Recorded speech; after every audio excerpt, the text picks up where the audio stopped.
Well, let's get into all of this with reaction from both sides of the aisle. Joining me now is President and Executive Editor of the Daily Signal, Rob Bluey, and Democratic strategist Taryn Rosenkranz. So, Rob, I'm going to start with you.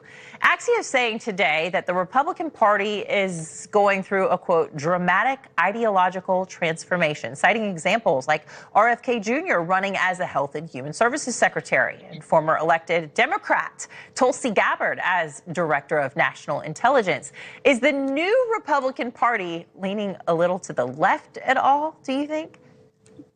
Well, Anna, it's great to join you today. And I will tell you this, it's a lot more ideological diverse than I think even I had expected it to be. Certainly Donald Trump's selections of RFK Jr. and Tulsi Gabbard came as a bit of a surprise. I mean, they were big surrogates for him on the campaign trail, but even some of his other picks, I mean, going outside of traditional conservative circles to pick some of these individuals who will make up his cabinet, I think represents what you've seen transform over the last few years. And that is that the Republican Party is becoming the working class party for the American people. They are the ones that are advocating for individuals who are deeply impacted by the economic downturn in their communities, the loss of manufacturing jobs, and frankly, the selection of J.D. Vance foreshadowed what was probably to come with Trump's cabinet.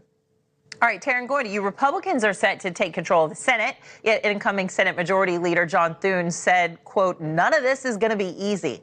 With the GOP majority, what is standing in Trump's way of getting most, if not all, the cabinet picks through?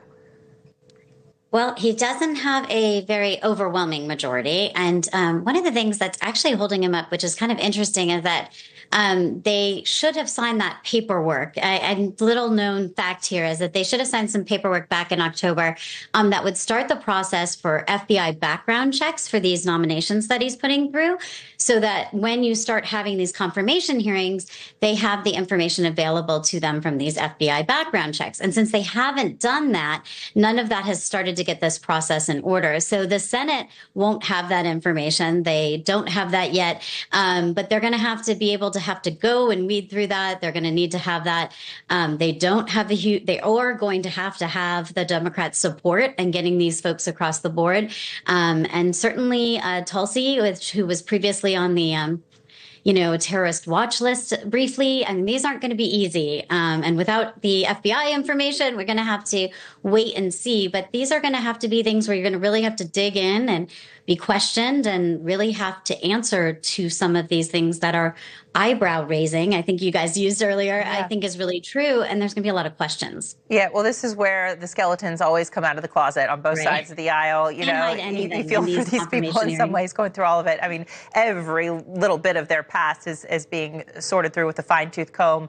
Rob, do you think Trump's cabinet picks are based more on loyalty this time around? He's said previously that, some picks he made the first go around may not have been the best. And is this just him going, I'm going to make sure I'm hiring people essentially who I know have my back and have had it mostly from the beginning?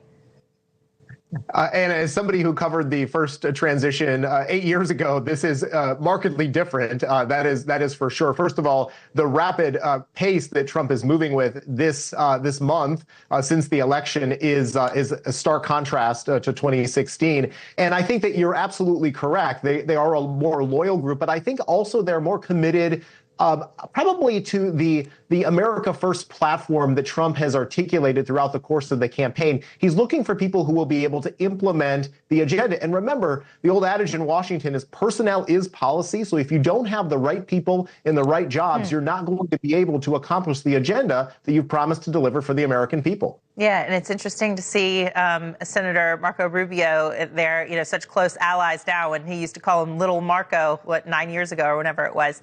Taryn, in his first term, our producers looked back in the history books in the Wayback Time Machine. Nearly 60 Trump picks withdrew their nominations when it became clear that they were not going to be confirmed by the Senate. Do you see anything like that happening this go round? Well, we're certainly off to that start. right? He's already got one withdrawal. I don't know what exactly will happen, but these are picks that have been a little hard for the Republican Party, the traditional Republican Party that has not been traditionally part of the Trump coalition. So some of these senators, because of the longer term they have of the 6 years, aren't as many part of the loyalists, as you said, to Trump. So I do think it's going to be interesting knowing that they have to, not only meet their criteria, but also be able to pick up some Democrats along the way. This is a group that has a lot of skeletons in their closet, hasn't gotten through those FBI background checks. They've got a lot to deal with. And they're not a friendly bunch. He did not start off with people that were going to unite the country. He definitely started with people who were right off the bat, someone as attorney general who was up with, sexual allegations of, sex with a minor as an attorney general, right? Like that's somebody right off the bat that's going to probably be controversial. Someone who's been on the watch list as, in charge of our director of national intelligence. Like these are things that are going to not only raise eyebrows, but are going to be difficult to get confirmed. So I think these are problems that across the board, if you're already seeing one withdrawal and we didn't even get to the point where we've even started a hearing, you could suspect that will be the case because he didn't go easy on anybody.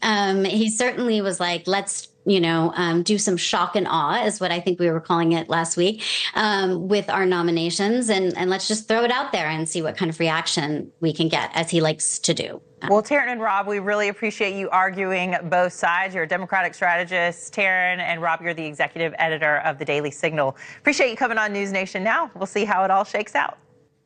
Thank you. Thank you for having me. Thanks a lot.